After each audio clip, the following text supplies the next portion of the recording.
aí, galerinha, tudo bem? Vocês estão animados hoje para fazer a nossa prova, aquela que é a mais temida, a mais aguardada e a mais esperada, prova de matemática?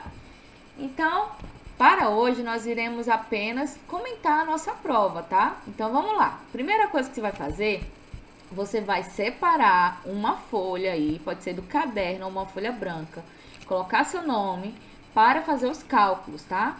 Essa folha aí você vai grampear quando você finalizar a sua prova, grampear para poder entregar junto com a prova, tá bom? Os cálculos podem ser feitos de lápis, porém, quando você chegar na resposta final, essa resposta tem que ser de caneta azul ou preta.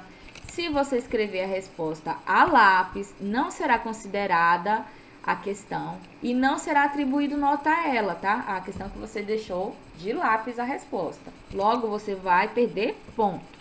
Então, quando finalizar a resposta, tem que ser de caneta azul ou preta. Beleza? Então, vamos lá às nossas questões. Na número 1, a gente tem uma equação. Então, aqui a gente tem uma equação onde é um problema, a gente tem que interpretar. Então, aqui, ó, Rafaela tinha uma certa quantia. Quando eu não sei o valor de alguma coisa, eu chamo aquele valor de X.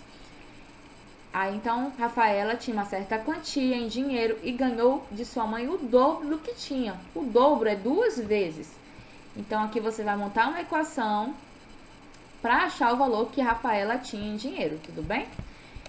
Na número 2, a gente tem aqui uma equação, só que é com fração. Então, aqui, como a gente tem uma soma de fração, né, a gente tem que tirar o MMC, por quê? Porque os denominadores são diferentes. Tirou o MMC, você volta aqui nessa fração, divide embaixo, o resultado dessa divisão você vai multiplicar em cima, tá bom? Depois que você fizer isso, você vai cancelar os denominadores, que são comuns no caso que você for encontrar o MMC, né? Cancela os denominadores e vai ficar apenas as multiplicações. Vai fazer as multiplicações, depois você vai juntar os termos semelhantes, e depois que juntar os termos semelhantes, você vai encontrar o valor de X, tá? Lembrando sempre que aqui embaixo de um número que não tem nada, sempre tem um número 1. Tudo bem? Agora aqui, na questão número 3. Se x é igual a 5, marque a inequação em que ele faz parte do conjunto de solução. Então, você vai marcar a inequação em que o 5 é a resposta da inequação. Como assim, professora? Então, aqui, como ele falou que o x é 5, então, onde tiver x, você vai colocar 5. Você vai fazer a operação aqui e, nesse caso aqui, ó, 4 é menor que isso aqui. Quando você somar isso aqui com 5, né? Se 4 continuar sendo menor, então aqui você vai marcar um X, tá? E aí você vai fazer isso com todos os outros, tá? Substituir o X por 5. Lembrando sempre aqui, ó, toda vez que eu tenho um número perto de uma letra, aqui eu tenho uma multiplicação. Então, aqui é 2 vezes X. Então, é 2 vezes 5, tá? Questão número 4. Questão número 4 é muito parecida também, só que agora a gente vai marcar o X, né? Quando a opção em que o número 3 for solução. Agora, o X é 3, então você vai substituir o X por 3. E quando você fizer a operação, aí tem que ser igual a 11, nesse caso aqui, ou vai ser igual a 2, ou menor que 25. Se não for, gente, então o 3 não é solução. Se for, o 3 é solução, aí você vai marcar o X. Beleza? Questão número 5. Na número 5, a gente tem uma equação e ele quer saber qual que é o par ordenado que corresponde a esta equação aqui. Então, vamos lembrar aqui o seguinte. Quem vem antes da vírgula é o nosso valor de X.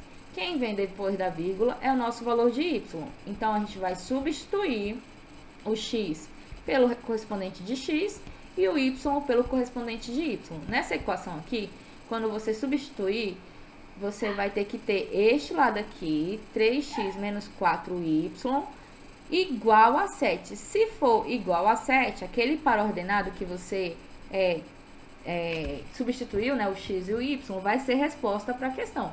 Se for diferente, ele não é resposta para a questão, tá bom? Questão 6, a mesma coisa, só que a diferença é que agora o x é igual a menos 3. Então, o x é negativo e ele quer que você encontre o valor de y. Então, você vai substituir o x aqui desta equação por menos 3, coloca entre parênteses, e aí você vai achar o valor de y. Você vai achar o valor de y e vai marcar qual que é o valor de y aqui, beleza? Número 7, nós temos um sistema onde ele quer que você afirme. Então, quer dizer que a resposta desse sistema, a gente pode afirmar que x é igual a y, x é igual a 0 e y igual a 4, x é maior que y, ou x é igual a 4 e y igual a 0. Você vai resolver usando o método da adição ou da substituição, o que você achar melhor. Vai encontrar o valor de x e o valor de y e, de acordo com o que você encontrar, você vai marcar uma dessas alternativas aqui, tá? Questão número 8. Também é um sistema, você vai usar tanto o método da substituição ou da adição, e aí você vai encontrar o valor de x e de y, e aí ele quer saber se esse par ordenado, ele é um número primo, né, são números primos, ou são números ímpares, ou são números pares, ou é um número múltiplo de 3. Então, aí você vai marcar qual que é a resposta correta. Número 9. Na número 9, você vai usar o método da adição. Aqui nessa número 9 é obrigatório usar o método da adição para achar o par ordenado, tá? E na 10 e última questão, você vai usar o método da substituição para achar o par, né, ordenado que corresponde a esse sistema. Então, o método da substituição, belezinha? Então, gente, é isso, tá? Nossa provinha. Tá muito simples, muito facinho. Eu sei que vocês têm capacidade absoluta de tirar 10. Eu espero que vocês tirem 10, arrasem, tá? E até a próxima. Se divirtam, tá? No mês de julho. Vai ter um pouquinho de férias aí pra vocês. Descansem a mente. Brinquem.